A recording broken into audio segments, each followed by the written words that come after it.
Nabi kita dengan Nabi Harun itu ada hikmah yang terkandung di dalam pertemuan antara Nabi kita dengan Nabi Harun. Jadi di langit yang kelima Nabi kita berjumpa dengan Nabi Harun. Nabi Harun itu orangnya lemah lembut, sahlan, pemuda. Kalau bahasa Jawa orangnya nyamanan. Nggak melunding apa itu nyaman, orangnya nyamanan, mudah orangnya. Maka dengan lemah lembut, orang yang pemuda lapang dada, Bani Israil ketika itu amat sangat mencintai Nabi Harun alaihissalam. Awal-awal mulanya dicintai. Nah, Nabi berjumpa dengan Nabi Harun di langit yang kelima. Wa hikmatul latihi lahu bis sama'il khamisah. Hikmah pertemuan Nabi kita dengan Nabi Harun di langit yang kelima. Husulu halatin li nabiyina bis sanatil khamisah. Terjadinya suatu keadaan yang dialami oleh Nabi kita di tahun yang kelima Hijrah, tusbihu halata Harun ma'a Bani Israil. Keadaan itu serupa dengan keadaan yang dialami oleh Nabi Harun bersama Bani Israil. Jadi di langit kelima Nabi berjumpa dengan Nabi Harun. Maka di tahun yang kelima, tahun Hijriah, jadi tahun yang kelima Nabi pindah dari Mekah ke Madinah, ada suatu keadaan, ada suatu kejadian yang dialami oleh Nabi sama persis dengan keadaan yang dialami oleh Nabi Harun di masa hidupnya. Li'annahum istad'afuhu lamma tarakahu Musa ma'ahu.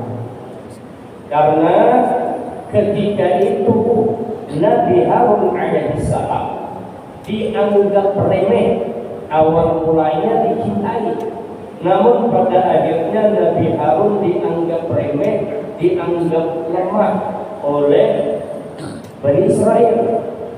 Lamma tarakahu Musa ma'ahu wa dhahaba lil munajat. Manakala Nabi Harun ditinggal pergi oleh Nabi Musa. Jadi Nabi Harun ditinggal bersama Bani Israil, ditinggal pergi oleh Nabi Musa. Nabi Musa pergi munajat, itu 40 hari ke Gunung Tur Sina. 40 hari Nabi Musa meninggalkan. Maka ketika itu Nabi Harun dianggap remeh, dipandang sebelah mata oleh Bani Israil. Fatabarra'u wa aradu kaidahu wa khaslah. Ketika itu Bani Israil pecah belah. Jadi tidak ada kompak lagi, pecah belah. Dan mereka bermaksud hendak menipu Nabi Harun, bahkan hendak dibunuhnya Nabi Harun. Wa naqadul ahda, mereka membatalkan perjanjian. Wa abadul ijla, mereka menyembah patung anak sapi. Jadi selama 40 hari ditinggalkan oleh Nabi Musa, berubah langsung, bercerai-berai. Nabi Harun yang awal mulanya dicintai mereka justru hendak dibunuh. Kemudian ada perjanjian yang diikat antara Nabi Musa, Nabi Harun dengan Bani Israil. Mereka tidak menyembah selain Allah. Ketika ditinggalkan 40 hari, dan maulah patung anak sapi disembah pula. Ini gawian Samiri. Fanasarahullahu alaihi, Allah menolong Nabi Harun. Nabi Harun selamat dari tipu muslihat Bani Israil dan juga pembunuhan dari Bani Israel. Wa qassara taubatahum 'ala al-qatl. Allah menetapkan sebagai taubat mereka karena mereka telah menyembah patung anak sapi. Mereka bisa diterima taubat oleh Allah dengan catatan bunuh diri. Dan ini peristiwa Bani Israel di zaman Nabi Musa. Mereka bertaubat dari dosa bunuh diri, barulah Allah terima taubat mereka. Dalam Al-Quran disebutkan, wa qala Musa liqaumihi ya qaumi innakum zalamtum anfusakum bittikhadikumul 'ijl fatubu ila barikum faqtulu anfusakum dzalikum khairul lakum 'inda barikum fataba 'alaikum innahu huwat tawwabur rahim. Jadi ketika Nabi Musa datang saling Nabi Musa, maka kata Nabi Musa kepada kaumnya, hei kaumku, sesungguhnya kalian berbuat zalim atas diri kalian dikarenakan kalian menjadikan patung anak sapi sebagai sesembahan. Maka bertaubatlah kalian kepada pencipta kalian, maksudnya Allah. Bagaimana taubatnya? Faqtulu anfusakum, bunuh diri kalian. Dzalikum khairul lakum 'inda barikum. Bunuh diri itu lebih baik di sisi Tuhan pencipta kalian. Fataba 'alaikum, maka pencipta kalian, maksudnya Allah, akan menerima taubat kalian. Innahu huwat tawwabur rahim. Yang pada akhirnya mereka berkumpul di padang di lapangan, masing-masing bawa pahat. Kemudian turun awan hitam, lalu mereka saling berhubungan, saling berkimpasan. Itu ada tahu lagi tuh, nang kawitan nang limpas anak, nang anak mengunting kawitan. Tahu lagi padang kadang diturunkan awan hitam berkimpasan. Maka di waktu itu juga sekitar 70.000 Bani Israel mati. Jadi mati, taubat mereka bunuh diri karena menyembah patung anak sapi. Jadi sekitar 70.000 mati bunuh diri. Mereka ada bunuh diri menimpas gawang surat, cuma disuruh berkimpasan bersamaannya 70.000. Dan ini juga salah satu keistimewaan umat Nabi Muhammad itu kita sekaya apapun gerilya dosa yang dilakukan itu bertaubat tidak sampai bunuh diri. Asal bertaubat ujung-ujung menyesali atas dosa yang dilakukan, minta ampun kepada Allah. Ada lagi melakukan dosa itu, insya Allah diampuni oleh Allah. Di mana kayaknya? Jadi kalau Bani Israel di zaman Nabi Musa kata bunuh diri dulu, Allah terima taubat. Mungkin kita berdosa apa? Bertobat, berbunuh diri. Bisa uang dengan kurang lagi, bisa bunuh diri betul. Kalau seandainya berdosa itu dengan cara bunuh diri seperti Bani Israel. Wa kana nadhiru dzalika fi haqqi nabiyina fi sanatil khamisati min al-hijrah min Yahudi Bani Quraidah. Nah, jadi hal yang mirip menimpa dengan Nabi kita, yaitu terjadi di tahun yang kelima. Jadi Nabi kita bertemu dengan Nabi Harun di langit kelima. Di tahun yang kelima Hijrah ada suatu peristiwa yang menimpa Nabi, mirip persis dengan peristiwa yang dialami oleh Nabi Harun. Peristiwa itu yaitu berkenaan dengan Yahudi Bani Quraidah. Yahudi itu Bani Israel, Yahudi Bani Quraidah. Jadi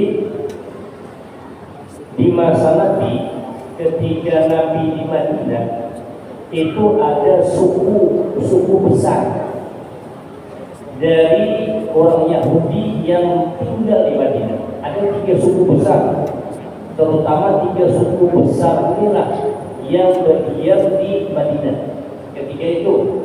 Jadi suku besar di situ Bani Quraidah, Bani Nadir, Bani Qainuqa namanya.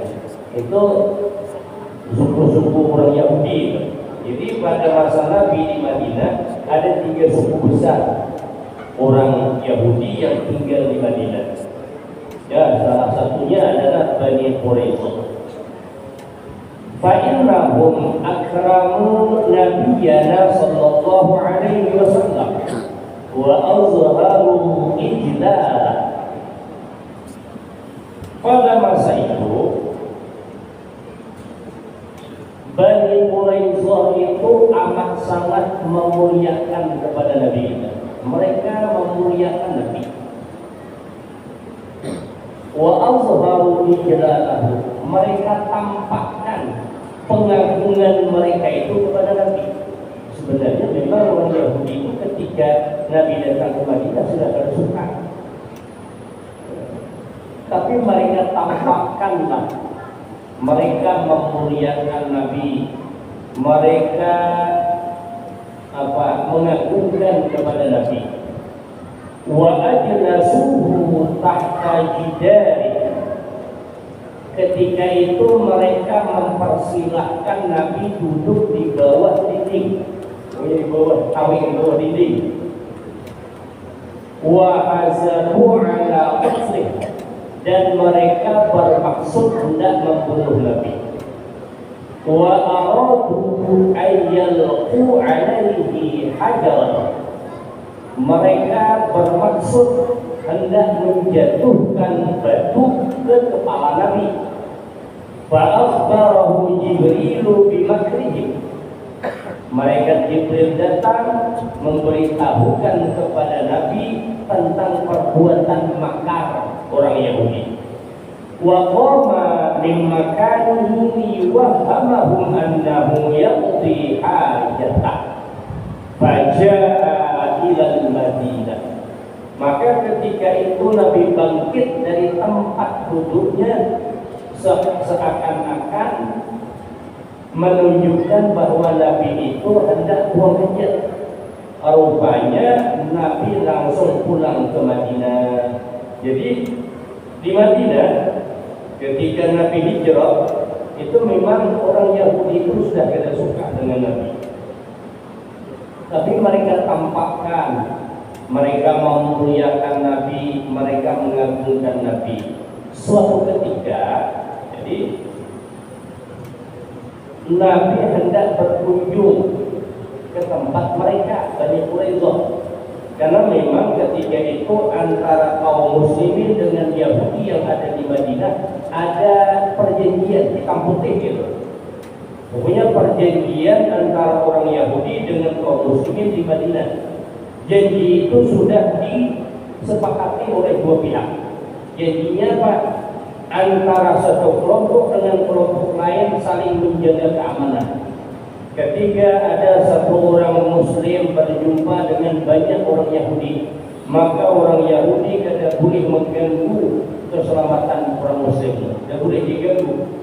Begitu pula sebaliknya, ada orang Yahudi umpama di tengah-tengah kaum muslimin, maka kaum muslimin tidak boleh mengganggu apalagi membunuh. Itu memang sudah perjanjian hitam putih antara kaum muslimin dengan Bani Quraidah orang Yahudi. Dan pokoknya saling menjaga keamanan. Makanya ketika itu Nabi pun berkunjung ke tempat mereka, perkampungan orang Yahudi Bani Quraidah. Mereka pun menyambut kedatangan Nabi dengan hangat. Kalau istilah kita disambut, belum lagi Pak rumah jauh dari rumah dan disambut kedatangan Nabi. Disediakan makanan, hidangan, pokoknya betul-betul memuliakan kepada tamu. Dan juga mereka memang tampakkan bahwa mereka itu mengagungkan Nabi. Mereka persilahkan Nabi duduk. Rupanya duduk di sinilah nih, di bawah dinding. Jadi dinding bangunan mereka di bawah dinding itu Nabi dipersilahkan duduk. Rupanya mereka sudah menyusun rencana bahwa di atas ada orang yang akan menjatuhkan batu ke kepala Nabi. Pokoknya kesannya bahwa Nabi kecelakaan lah itu, kejatuhan batu dari atas. Padahal mereka sudah menyiapkan strategi perbuatan makar dan bunuh Nabi. Padahal perjanjian untuk menjaga keamanan. Apabila ada orang Muslim yang diganggu pada dibunuh, ini kada tanggung-tanggung Nabi tidak bunuhnya. Itu perbuatan makar orang Yahudi. Tapi malaikat Jibril datang kepada Nabi menceritakan bahwa Bani Quraisyah ini sudah punya rencana hendak membunuh Nabi dengan menjatuhkan batu di atas kepala Nabi melalui atas dinding. Maka ketika itu Nabi bangkit dari tempat tidur, berada dari tempat duduk Nabi, seakan-akan kayak Nabi itu hendak permisi satu mata, permisi sebentar hendak buang hajat gitu. Rupanya tidak. Nabi ketika bangkit dari tempat duduknya, Nabi pun langsung pulang ke Madinah. Kenapa? Karena sudah tahu maksud, sudah tahu dengan rencana orang Yahudi yang membunuh Nabi. Wa azama ala harbihim, maka Nabi pun bermaksud, bercita-cita hendak memerangi mereka. Kenapa Nabi memerangi orang Bani Quraisyah? Karena memang Bani Quraisyah itu pengkhianat, menyalahi janji. Maka orang yang menyalahi janji tidak ada lain hukumnya kecuali diperangi. Khianat, menyalahi janji, sudah berjanji khianatnya. Fajtama'u ma'a Quraisyah wa ghairihim wa azharu adawatahum wa naqadul ahda wastad'aful muslimin wa hazabul ahzab. Nah, ketika itu Bani Quraisyah pun menghimpun kekuatan. Jadi merasa perbuatan makar mereka itu sudah diketahui oleh Nabi, dan mereka pun merasa yo pencenak akan diserang. Akhirnya Bani Quraisyah menghimpun kekuatan untuk menghadang serangan kaum muslimin. Mereka mengumpulkan pasukan baik dari kalangan Bani Quraisyah itu sendiri dan juga kabilah-kabilah yang lainnya yang memang kabilah itu memusuhi Nabi, terutama orang-orang Yahudi, Bani Quraisyahnya, Bani Nadirnya, Bani Qainuqahnya. Mereka menghimpun suatu pasukan. Mereka tampakkan permusuhan kepada Nabi yang asal mulanya mereka sembunyikan, tidak ditampakkan.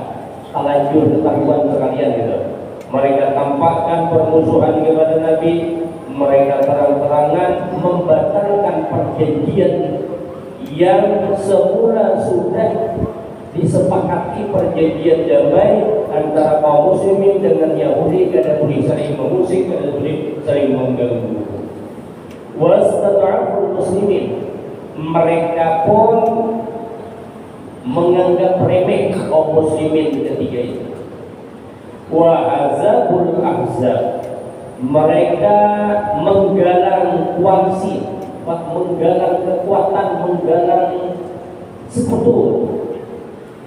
Pokoknya bersatu hendak menghadang serangan dari kaum muslimin.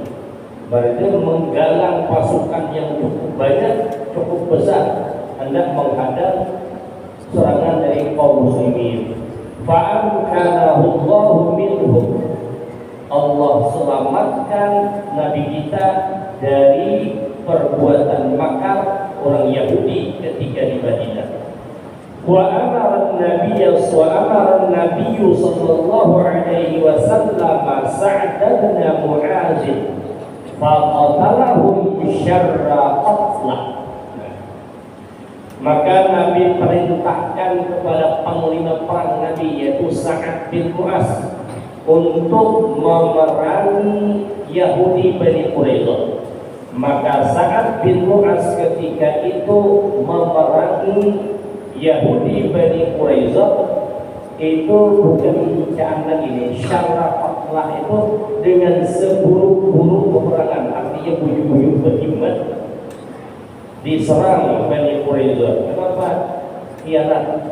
Pengkhianat itu, menyalahi janji. Maka Yahudi Bani Quraisyah pun diserang oleh Sa'ad bin Mu'az. Faqila innahu qutila minhum bi amrihi sab'u mi'ah. Maka dikatakan dari serangan Sa'ad bin Mu'az ketika itu jumlah yang terbunuh, yang mati dari kalangan Yahudi ada 700 orang. Jadi ini kesamaan, kemiripan peristiwa yang dialami oleh Nabi serupa dengan keadaan yang dialami oleh Nabi Harun. Nabi Harun awal mulanya dicintai, Nabi pun juga awal mulanya dihormati, dimuliakan oleh Yahudi Bani Quraisyah. Kemudian pada akhirnya Nabi Harun tidak dibunuh, begitu pula Nabi kita tidak dibunuh. Antara Nabi Harun, Nabi Musa dengan Bani Israel ada perjanjian. Begitu pula antara Nabi kita dan Yahudi Bani Quraisyah ada perjanjian. Bani Quraisyah menyalahi janji, Bani Israel menyalahi janji Nabi Harun. Mereka menyembah patung anak sapi, dihukum bunuh diri 70.000 yang mati. Bani Quraisyah karena menyalahi janji, khianat, diperangi, maka 700 orang mati terbunuh. Nah itu kesamaan peristiwa antara Nabi kita dengan Nabi Harun. Jadi perjumpaan Nabi di langit kelima dengan Nabi Harun, ada suatu peristiwa yang terjadi pada diri Nabi mirip dengan peristiwa yang dialami oleh Nabi Harun. Wa minal munasabati anna nabiyyana kana muhabbaban fi Quraisy kama kana Harun muhabbaban fi qaumi. Kemudian munasabah, kesamaan antara Nabi dengan Nabi Harun lagi, bahwa Nabi kita itu dicintai di tengah-tengah orang Quraisy. Begitu pula Nabi Harun dicintai di tengah-tengah kaumnya. Wa minha anna Haruna wassafahu Allah bil fasaha wa qad haza minha nabiyyuna al-mahall al-afdal wal maqam alladhi la yujad. Kesamaan munasabah, kesamaan antara Nabi kita dengan Nabi Harun lagi, bahwa Allah mensifatkan Nabi Harun itu dengan fasahah, fasih berucap. Nabi kita begitu pula. Nabi kita itu memiliki tempat yang lebih istimewa dan kedudukan yang tidak diragukan lagi. Ala anna fasahata Harun bil Ibraniyyah wa fasahata Nabiyina bil Arabiyyah, bahwasanya Nabi Harun fasih bertutur kata bahasa Ibrani, sedangkan Nabi kita fasih bertutur kata dengan bahasa Arabi, bahasa Arab, allati hiya aqsah, yang mana bahasa Arab itu paling fasih dari semua bahasa. Jadi Nabi Harun itu dalam Al-Quran diceritakan bahwa Nabi Harun itu orang yang fasih. Sebagaimana dalam Al-Quran ketika Nabi Musa meminta kepada Allah agar supaya Nabi Harun itu dijadikan juga sebagai utusan. Ujar Nabi Musa cerita dalam Al-Quran, wa akhi Haruna huwa afsahu minni lisana fa arsilhu ma'iya rid'an yusaddiquni. Inni akhafu ayyukadzibun, ujar Nabi Musa. Ujar Nabi Musa, wahai Tuhanku, ini Harun, saudaraku, dia lebih fasih daripadaku. Maka utuslah dia bersamaku sebagai pembantuku yang membenarkan aku. Sesungguhnya aku takut bahwa aku akan didustakan. Karena kisahnya kan memang Nabi Musa itu fasih kebatil. Memang di lidahnya itu kayak ada apa? Memang cacat. Karena ceritanya ketika di masa kecil Nabi Musa ditemukan oleh istri Fir'aun. Fir'aun ngendong Nabi Musa. Tiba-tiba ditariknya jenggot Nabi Musa, langsung kata longkok Nabi Musa. Karena memang Nabi Musa itu tegak apa? Fir'aun kata longkok, dia ditarik jenggot. Fir'aun langsung bacung itu gagah Nabi Musa. Maka Fir'aun tarik. Ini bahaya Fir'aun, anak masih bayi dah maulah penyakit dah. Iya bagaimana? Maka hendak dihukum mati, hendak dibunuhnya. Ujar si istri Fir'aun, kakak anak orangnya deh. Bukan tahu rasanya mainan aku jemput tariknya. Maka iyaannya narik. Memang Nabi Musa itu gagah orang itu. Ketika ditarik jemput itu langsung pelupuk Fir'aun. Maka diberikanlah jalan tesnya anak-anak itu gagal ada. Yaitulah diberikan roti dengan bara api. Maka Nabi Musa pun mengambil bara api langsung sampai untung dimasukkannya. Maka lidahnya itu keluar. Jadi kada pasif depan dia. Maka mintalah kepada Allah supaya Nabi Harun itu menemani Nabi Musa berdakwah. Karena Nabi Harun pasif, orangnya bertutur kata. Jadi kesamaan dengan Nabi Harun itu pasif berbahasa Ibrani. Jadi Nabi Musa itu bahasanya Ibrani. Sedangkan Nabi kita pasif berbahasa Arabi. Antara Ibrani dan Arabi memang ada kemiripan sedikit bahasanya. Adalah kemiripan sedikit, tapi lebih fasahah bahasa Arab. Jadi bahasa dulu ada bahasa Suryani, ada bahasa Ibrani, ada bahasa Aramaik, dan macam bahasa itu. Cuman yang lebih fasih adalah bahasa Arab. Lain pula bahasa Suryani yang kayak di Facebook viral yang makali itu mari pakot aja kan dia bahasa Suryani pakai makali rahmatan. Nah, jadi itu kesamaan antara Nabi Harun dengan Nabi kita Sallallahu Alaihi Wasallam. Wa bisanati wa fisalisati Musa wa huwa khafiful lahmi tawilun ghairu syadid wa sya'ruhu bainal ju'udati was-subut asha minal umri mi'atan wa 'ishrina sana. Naik lagi Nabi di langit yang keenam, Nabi berjumpa dengan Nabi Musa. Wa huwa khafiful lahm. Nabi Musa itu bertubuh sedang, ringan daging bahasa artinya. Khafiful lahm, ringan daging artinya orangnya sedang, kurus banget kada juga, lambat tidak juga. Jadi perawakan Nabi Musa itu bertubuh sedang, kurus tidak, lambat pun kada. Tawilun, tinggi orangnya. Nabi Musa itu tinggi, cuman ghairu syadid, tidak tampak kasar. Nah, orangnya bertubuh tinggi, tidak juga tampak kasar. Wa sya'ruhu bainal ju'udati was-subut. Rambutnya Nabi Musa itu antara keriting dan lurus. Antara keriting dan lurus kalau bahasa kita ikal atau gelombang laut.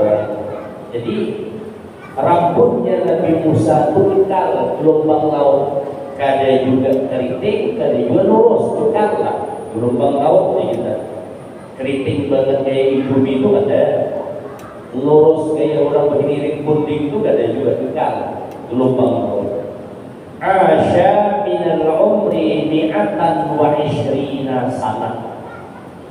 Nabi Musa itu hidup dengan umur 120 tahun. Jadi umurnya Nabi Musa itu 120 tahun.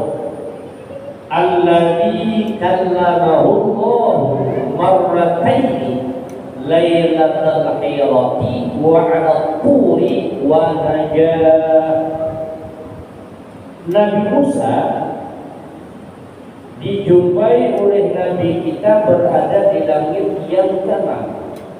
Nabi Musa inilah satu-satunya orang yang diajak bicara langsung oleh Allah 2 kali. Jadi 2 kali Nabi Musa itu bicara langsung dengan Allah. Pertama di malam Hira, yang kedua di Gunung Sinai. Jadi di malam Hira itu kejadiannya Nabi Musa ketika melarikan diri dari Mesir di waktu malam hendak menuju ke Madian. Nabi Musa sesat di jalan, bukan sesat akidah, sesat di jalan. Maka ketika itu Allah Ta'ala langsung memberi petunjuk jalan yang akhirnya sampai ke kota Madian. Itu langsung, artinya munajat kalamnya langsung. Begitu pula ketika Nabi Musa munajat ketika di Gunung Sinai atau Gunung Sinai, itu munajat langsung. Wa hikmatu ru'yatihi li Musa fis sama'i sadisati at-tanbihu ala halatin sadisatan tahsururi nabiyina alaihi salam mislu ma hasala li Musa. Pertemuan, jadi hikmah Nabi melihat Nabi Musa di langit yang ke-7, dari langit yang ke-6.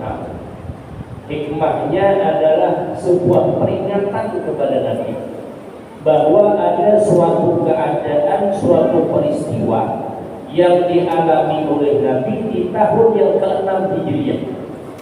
Suatu peristiwa itu menimpa Nabi persis seperti peristiwa yang menimpa kepada Nabi Musa.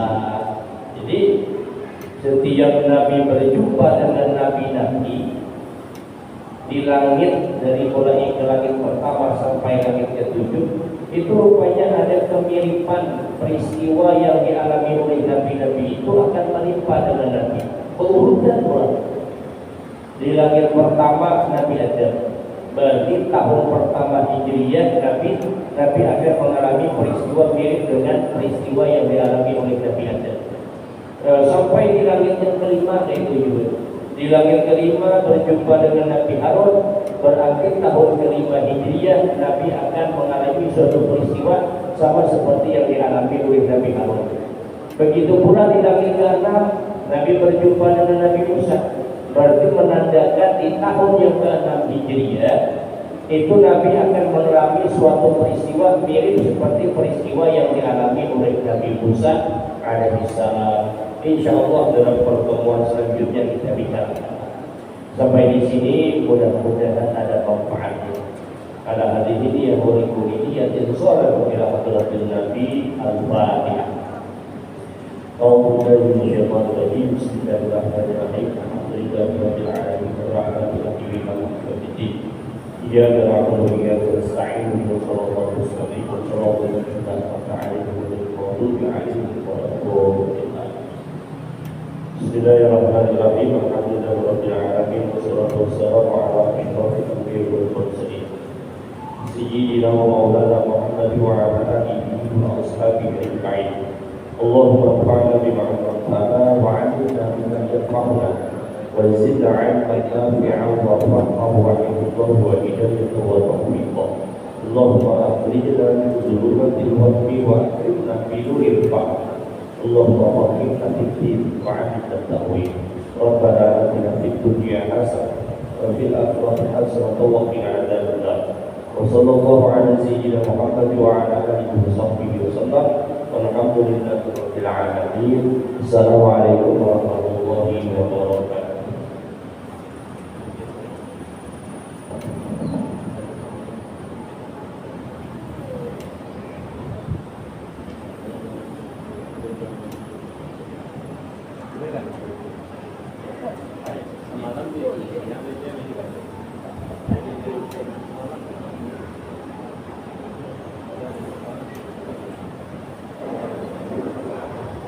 Thank you.